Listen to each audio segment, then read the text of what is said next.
আমরা আজকে আমাদের অত্যন্ত প্রিয় সহকর্মী, যিনি 17 বছরেরও বেশি সময় কারাগারের অন্ধ কুটিরিতে জীবন যাপন করতে বাধ্য হয়েছিলেন এবং যিনি উচ্চ আদালতের রায়ে নিরপরাধ প্রমাণিত হয়ে আজ মুক্ত হয়েছেন,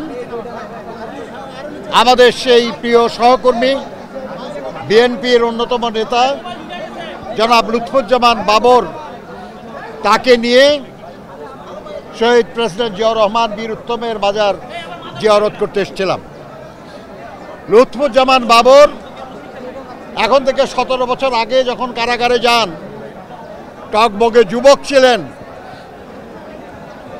তাকে মিথ্যা অভিযোগে অন্যায়ভাবে রাজনৈতিক প্রতিহিংসার বশবর্তী হয়ে কারাগারে আবদ্ধ রাখা হয়েছে।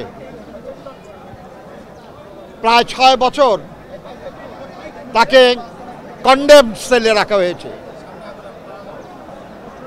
এই নিপীড়ন, এই অনিশ্চিত জীবন, 2টি মৃত্যুদণ্ড, 2টি মামলায়, একটি মামলায় যাবজ্জীবন, এই দুশ্চিন্তা, এই মিথ্যা অভিযোগে অভিযুক্ত হওয়ার কারণে যে ক্ষোভ বেদনা, এটা তাকে প্রায় বৃদ্ধ করে ফেলেছে। আমরা আল্লাহর কাছে শুকর করি যে মহামান্য আদালত তার বিরুদ্ধে কোনো অভিযোগ প্রমাণিত না হয় তাকে এই সব মামলা থেকে মুক্তি দিয়েছেন। গত 16 বছর ধরে অবিরাম লড়াই করেছে বিএনপি স্বৈরাচারী শাসকের বিরুদ্ধে। এর ধারাবাহিকতায় জুলাই আগস্টে ছাত্র শ্রমিক জনতার গণঅভ্যুত্থানের মধ্য দিয়ে আমরা আমাদের লড়াইয়ের একটা পর্যায় অতিক্রম করেছি। ফ্যাসিবাদী শাসনের পতন হয়েছে, ফ্যাসিবাদের প্রধান পলায়ন করেছে। আমরা এখন আমাদের সে এক দফার যা অন্যতম দফা গণতন্ত্র পুনঃপ্রতিষ্ঠার যে কাজ, সেটা সম্পাদনের জন্য আমরা কাজ করছি। বন্ধুরা আমার, লুৎফুজ্জামান বাবর বিএনপির নিবেদিত নেতা। এত বছর পরে জেল থেকে মুক্তি পেয়ে তিনি দারুণ অসুস্থ। এই অবস্থাতেও তার ঘরে তার পরিবারের কাছে না গিয়ে তিনি এসেছিলেন তার নেতা, আমাদের নেতা, বাংলাদেশে নতুন রাজনীতির প্রবক্তা, বাংলাদেশের মহান স্বাধীনতার ঘোষক, সমৃদ্ধির উপকার শহীদ জিয়ার মাজারে জিয়ারত করতে। আমরা তাকে সাথে নিয়ে আমরা দোয়া করেছি এবং আমরা আল্লাহর কাছে প্রার্থনা করেছি যে আমাদের যেসব হাজার হাজার সহকর্মী জীবন দিয়েছেন, শত শত নেতাকর্মী গুম হয়েছেন, লক্ষ লক্ষ নেতাকর্মী মিথ্যা এবং গায়েবী মামলায় লুৎফুজ্জামান বাবরের মতো কারারুদ্ধ হয়ে আছেন বা ছিলেন, আমরা তাদের সবার মুক্তির জন্য, ভবিষ্যতে যাতে কেউ এভাবে ক্ষতিগ্রস্ত না হয় সেটা নিশ্চিত করার জন্য একটা গণতান্ত্রিক মানবিক বাংলাদেশ গড়তে চাই। দেশনেত্রী বেগম খালেদা জিয়ার নেতৃত্বে আমরা সেই পথে এগিয়েছিলাম। ভারপ্রাপ্ত চেয়ারম্যান জনাব তারেক রহমানের নেতৃত্বে আমরা যে সংস্কারের কর্মসূচি দিয়েছি তার মাধ্যমে আমরা এটা অর্জন করতে চাই। আপনারা জানেন যে ইতিহাস বারবার কিভাবে আমাদের সামনে আসে। আমরা গণতন্ত্রের আশায় মুক্তিযুদ্ধ পর্যন্ত করেছি, লাখো মানুষ জীবন দিয়েছি, কিন্তু তার কয়েক বছরের মধ্যেই যারা দায়িত্বে ছিলেন তারা দেশে একদলীয় স্বৈর শাসন কায়েম করেছিলেন।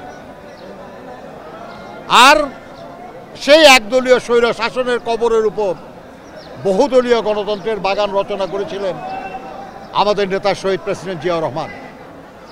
কিন্তু তার কয়েক বছরের মাথায় সামরিক স্বৈর শাসক হোসেন মোহাম্মদ এরশাদ জোর করে ক্ষমতা দখল করে এবং আবার গণতন্ত্রকে হরণ করে।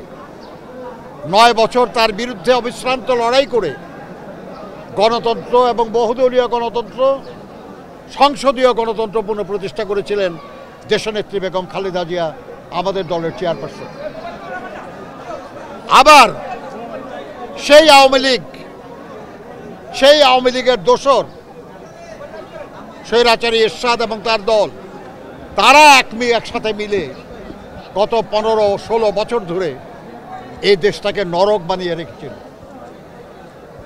আর তার হাত থেকে মুক্ত করার যে লড়াই, সেই লড়াইয়ে ডান বাম, মধ্য বাম সবাইকে যুগপৎ আন্দোলনে একত্র করেছেন আমাদের ভারপ্রাপ্ত চেয়ারম্যান জনাব তারেক রহমান। আর আন্দোলনের সেই বেগ আরও বেশি বেগবান হয়েছে জুলাই আগস্টের ছাত্র শ্রমিক গণঅভ্যুত্থানের মধ্য দিয়ে, এবং তার মধ্য দিয়ে আরেকবার আমরা গণতন্ত্র পুনঃপ্রতিষ্ঠার সুযোগ পেয়েছি। আমরা আশা করি লুৎফুজ্জামান বাবর এবং তার মতো আরও যারা আমাদের নেতা কর্মী অন্যায়ভাবে কারারুদ্ধ হয়েছেন, জেল কেটেছেন, জীবন দিয়েছেন, নানাভাবে নিপীড়িত হয়েছেন, তাদের সকলের এই ত্যাগের বিনিময়ে আমরা মহান স্বাধীনতার যে আকাঙ্ক্ষা, সেই গণতন্ত্র, সেই মানবিক মর্যাদা, সেই সাম্য, সেই সবার জন্য উন্নয়ন, এটা আমরা অর্জন করতে সক্ষম হব। আমরা আজকে সেই দোয়া করেছি এবং আমরা আশা করি যে আমরা সেটা অর্জন করতে পারবো। আপনাদের সবাইকে ধন্যবাদ। একটা প্রশ্ন, সেই প্রশ্নটা হচ্ছে, গতকাল নির্বাচন সংসদীয় কমিশন তারা বলেছে জাতীয় নির্বাচনের আগে স্থানীয় নির্বাচন চায়। আপনারা বলছিলেন যে গণতন্ত্রের জন্য আপনাদের যে ত্যাগ এবং এই যে 5 আগস্টের আগে এত মানুষের প্রাণহানি, সবগুলো কিন্তু ছিল গণতন্ত্র প্রতিষ্ঠার জন্য। কিন্তু আমরা এখন লক্ষ্য করছি আসলে সেই গণতন্ত্র থেকে পিছিয়ে দেওয়ার একটা ষড়যন্ত্র হচ্ছে। এই বিষয়ে আপনাদের সিম্পল, স্থানীয় সরকার নির্বাচনে গণতন্ত্র পুনঃপ্রতিষ্ঠা হয় না। গণতন্ত্র পুনঃপ্রতিষ্ঠা হবে সংসদ নির্বাচনের মাধ্যমে। আর এটা একটা সুপারিশ মাত্র।